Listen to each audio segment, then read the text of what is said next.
not Forbats is an industry plant, nobody seems to discuss why it's actually working. Because the creation and rollout of Because the Forbats' music is good. image, music, and That's like Ian too.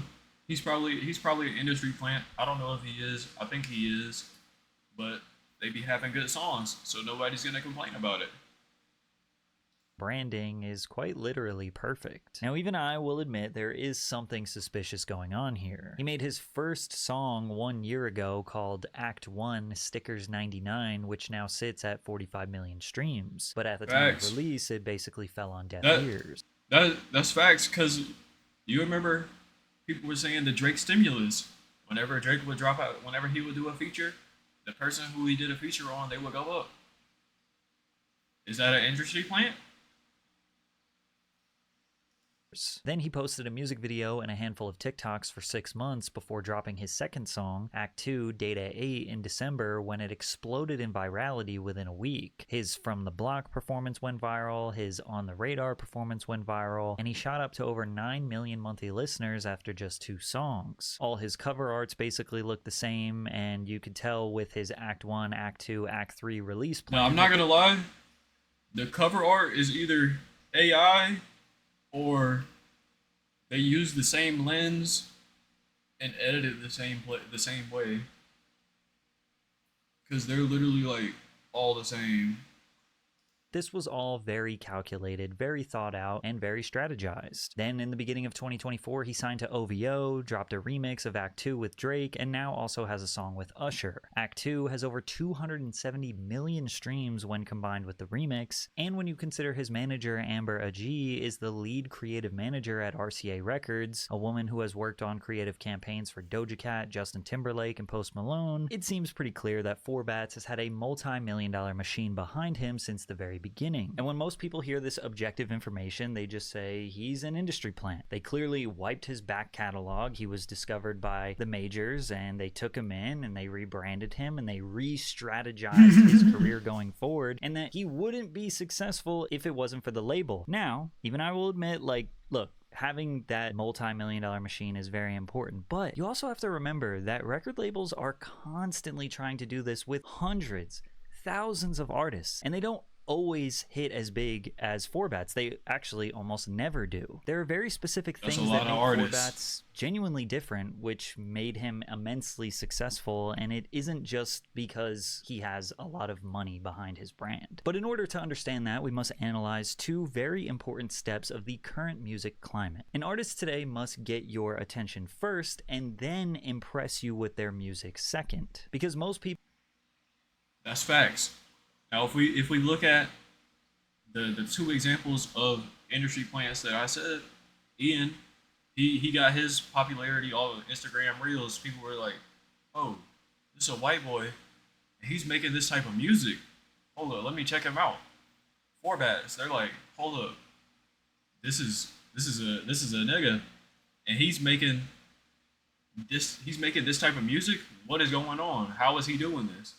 So people gravitated towards that. don't go out of their way to discover music anymore. They just happen to hear it on TikTok, Instagram, YouTube, or through social media. Is it the yeah? Through friends, on the radio. Like, sure, my audience actively deep dives on Spotify and SoundCloud to hunt and discover an upcoming artist, and they actually go out of their way to discover music, but most people don't do that. So if you think about it, it's arguably more important to know how to get people's attention than it is to make good music. And we all understand by now that social media is the #1 way an artist will gain a fan base in The social 2024. media is how it Therefore, they have to happens. create content that will engage people enough to like, follow, share, and hopefully go to streaming services and actually listen to their music. However, they are also competing with literally every other blog, content creator, brand that's trying to steal your attention away from you. So regular people have gotten to the point where they can determine within seconds if they are interested in something. Like, you're probably only gonna give a post that you see on social media 1 to 5 seconds before you just scroll right past it. So an artist needs to create a visual that's impactful and interesting and compelling enough to make you stop scrolling and become What did I invested in just whatever they're witness? sharing. But the job is not done there, because what if they make bad music? Like, sure, they may have gotten your attention, but then as soon as you heard the song, you just scrolled past it because it wasn't good. I've spent over 6 years now studying and learning how to get people's attention as a full-time content creator, and I'd like to say,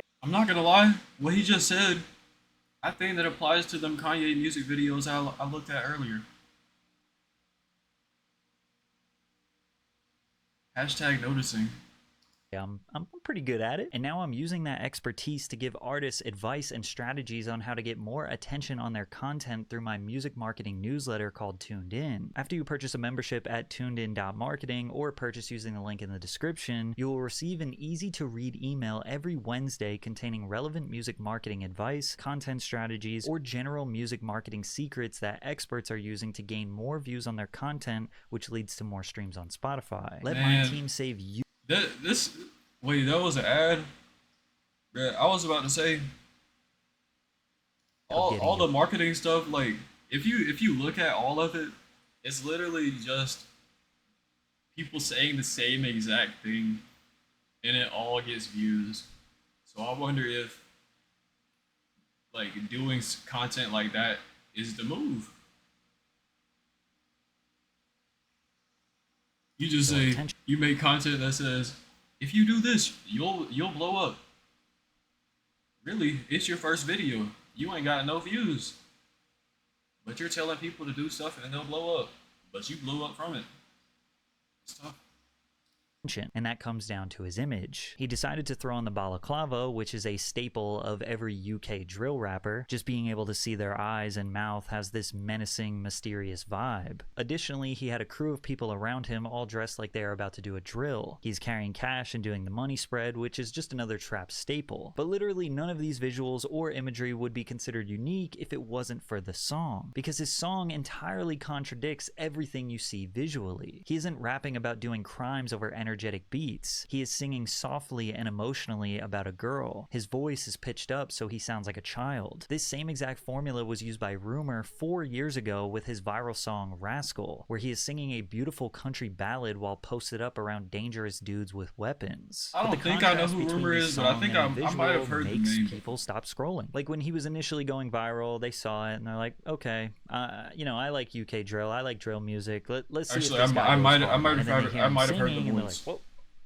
wait, what's going on? I mean, Kai Cenat's reaction to it is perfect. Who the f is these thugs?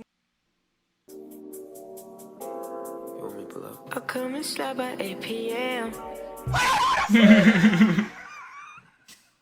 I'ma heard this. Yo, what the f? Now, it's pretty clear that this was a paid reaction, because there's just no chance that Kai would see something that he's never seen before and say, what are these thugs up to, only to be like, whoa. Oh, I don't know if it was a paid reaction per se. I would say more likely that On the Block blew up on TikTok and people were like, "Oh, Kai, check this out," in his chat. Because I don't think that. I think I was there when that happened. I don't think that was a paid reaction. Well, I'm so surprised. Like, why would he say, what are these thugs up to? You know, like, because he already watched it. He already knew what he was going to say because he was likely paid to do the reaction. And even if he wasn't, he probably saw that it was going viral and knew that he could get a viral. I don't know if, like, the music stuff is just, it's weird how stuff works. Yeah, I think he could be getting paid to view stuff, but I don't think he would get paid to like say that stuff is good.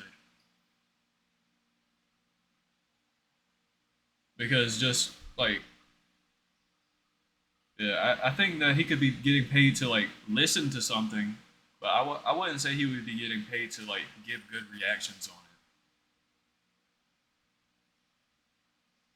it. Reaction out of it. If you didn't know, people fake their reactions. I mean, it just happened. They pre-look at it. They already kind of know a narrative, right? I'm not calling out every reactor. We know No Life Shack is legit. We know Dante is legit. But there are some where it's like, okay, they're like, what am I going to do? Because I'm being paid to react to this, so how am I going to make it different and interesting so that the person who paid me can get their money's worth, right? Yeah, it's not...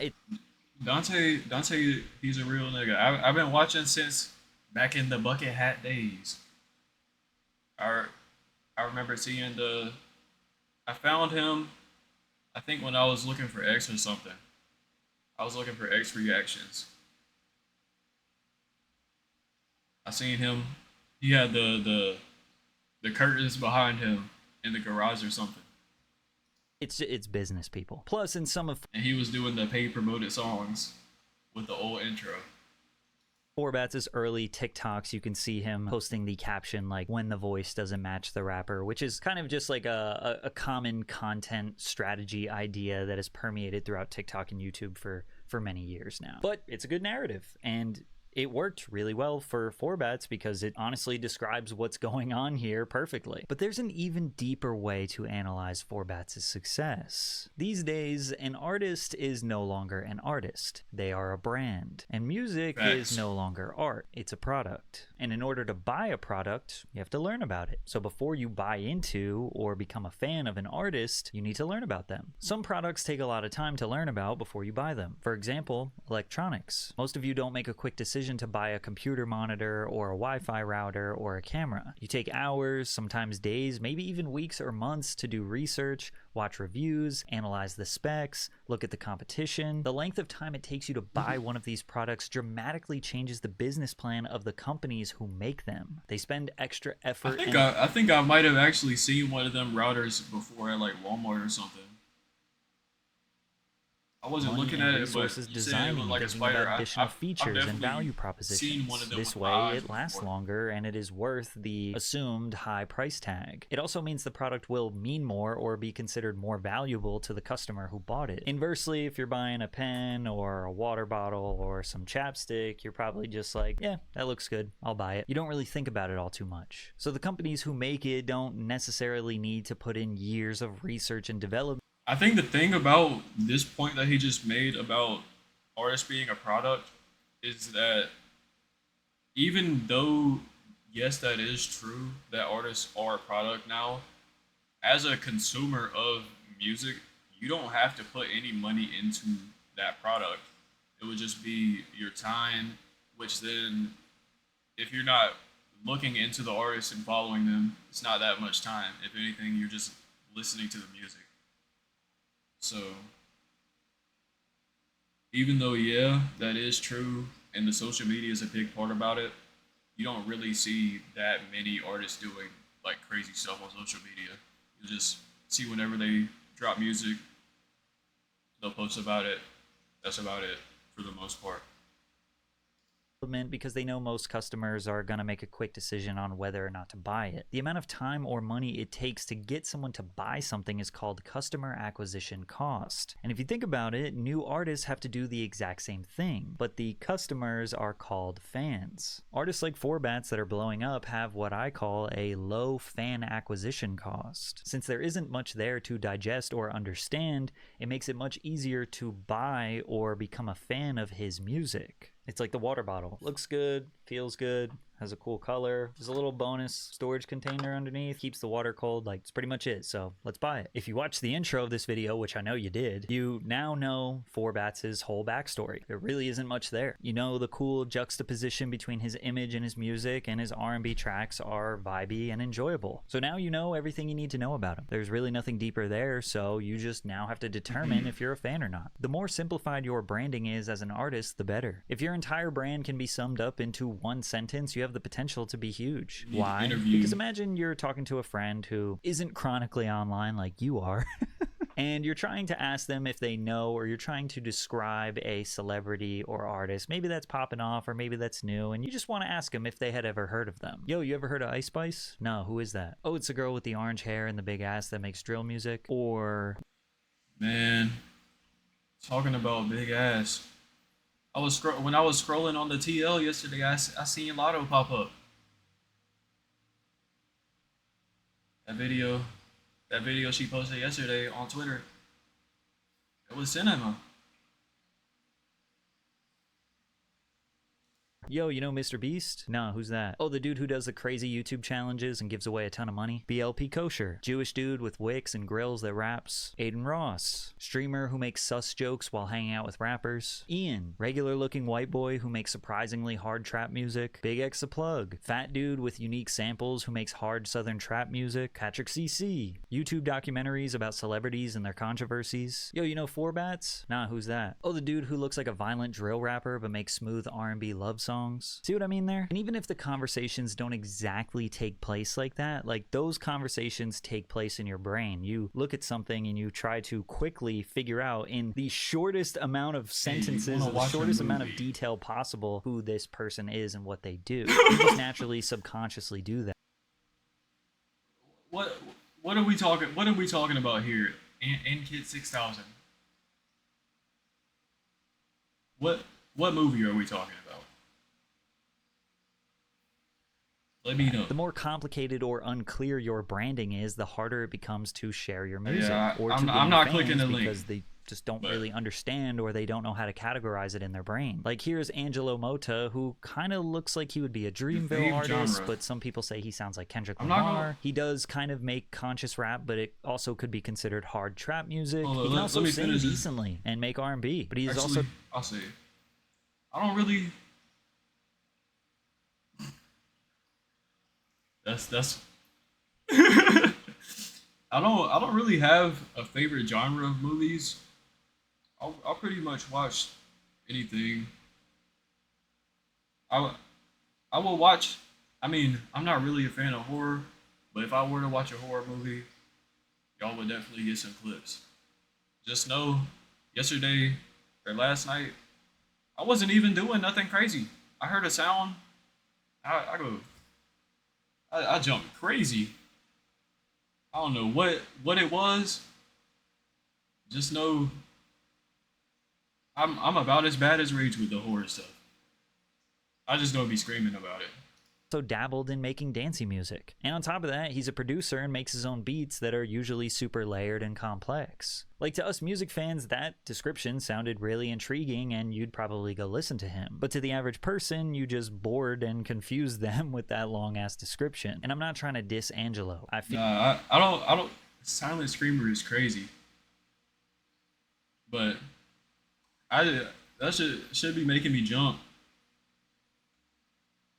Feel for him, because the big overarching problem here is that music is supposed to be art. It's not supposed to be a product. That's just the reality of what it is. It's supposed to be nuanced and deep and thought out and digested and consumed slowly before you can really determine how you feel about it. Summarizing someone's entire life's hard work and art in one sentence is extremely difficult, but it is necessary to have explosive virality like Four Bats. The only caveat to this is that many artists who rise this fast fall just as hard, because they didn't take the time to grow a fan base and build a foundation to hold it down for them while they work on their next body of music, resulting in them constantly chasing that virality instead of building their core fan base. I do think Four Bats' music is good enough to stand on its own. Like, I don't think that the only reason why he will remain popular is because of a gimmick. I think he'll slowly rebrand over the next few years, take off the balaclava, and gradually merge into another mainstream R&B artist. Like, his next big viral moment will probably be when he decides to stop pitching up his voice, or when he takes off the balaclava, or maybe he'll start putting out some rap stuff like when Tory Lanez did and people were like, no, I don't think so. I think Four Bats is probably going to stay in but his only time will tell.